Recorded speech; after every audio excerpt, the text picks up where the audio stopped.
Okay, let's dive right in. We're looking at something generating a lot of buzz, definitely among Gunpla builders and anime fans. Oh, absolutely. We're talking Bandai Spirit's new reveal, the Master Grade 1100 Gundam Barbatos Lupus. If you're into Mobile Suit Gundam, Iron-Blooded Orphans, you know this is huge. Yeah, it's the newest master grade for those IBO Gundam frames, which are always known for, amazing detail and movement. So today we're going to unpack what makes this specific kit so cool. Right, how it captures that unique mobile suit. Okay, so the basics. It's a master grade kit, so high detail, complex engineering. That's the standard here. And it's 1100 scale, which means it stands about, 18.5 centimeters tall? That's a pretty good size. Feels faithful to the anime. Yeah, it's a solid presence. Key info release is set for November 2025. Retail price is 7,150 yen. And importantly, it's a general retail release. Ah, good. So it won't be impossible to find, hopefully. People can actually get their hands on it. Exactly. Now, translating that look, the Barbatos Lupus has that whole brutal elegance thing going on, right? That Yeah. wolf-like shape. Definitely distinctive. So how does the kit capture that? Well, this is where the engineering talk comes in. They're calling it evolved Gundam frame engineering. Basically, it allows for what they term aggressive frame articulation. Okay, aggressive frame articulation. And there is something about an expansion mechanism. What does that actually mean when you're building or posing it? Right, so it means that joints are designed for those really wild, dynamic poses Barbatos Lupus pulls off. Think wide weapon swings, deep lunges, that kind of thing. Yeah. The expansion mechanism, well, that likely means certain joints, maybe shoulders or hips, can actually extend a bit. It gives you just that extra range of motion to really nail those super aggressive action shots. Wow, okay. That sounds like it needs a pretty robust inner structure then. Oh, absolutely. And they've delivered. The internal Gundam frame is like fully reproduced. You'll see recreated pistons in the shoulders. Which aren't just for show, I bet. Not at all. Hmm. In the anime, those pistons are crucial for its power. Here, it adds realism and probably helps support those dynamic poses. They even included a rotating mechanism for the AHAB reactor. Oh, cool.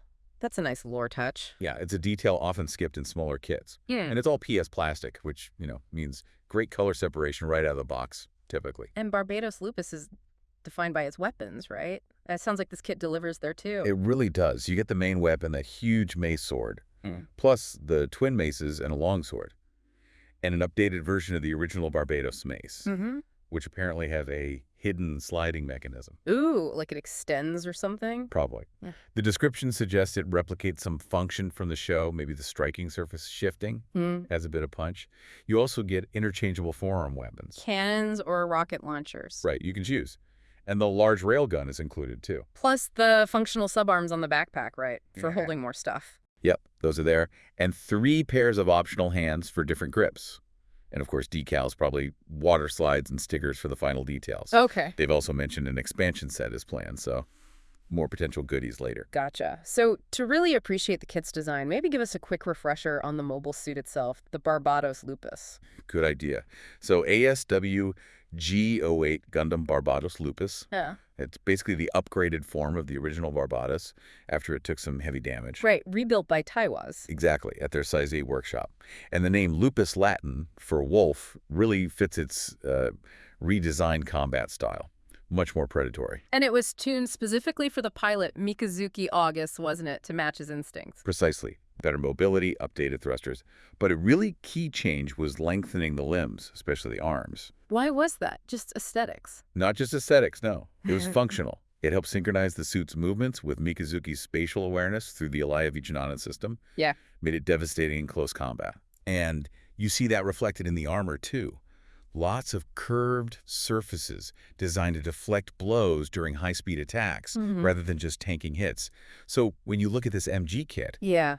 you can see how all that engineering, the articulation, it's all there to let you pose it in that specific, brutal, close-quarters fighting style. It really sounds like this master grade is aiming to capture everything about the Lupus from the anime. The look, the feel, the way it moves. Yeah, the detail, the articulation focused on that unique style. The weapons. Yeah. It's shaping up to be a really definitive kit for this mobile suit. Absolutely. And hey, if you enjoyed this deep dive into Gunpla and mobile suit design, definitely think about subscribing. We get into cool topics like this pretty often. Definitely.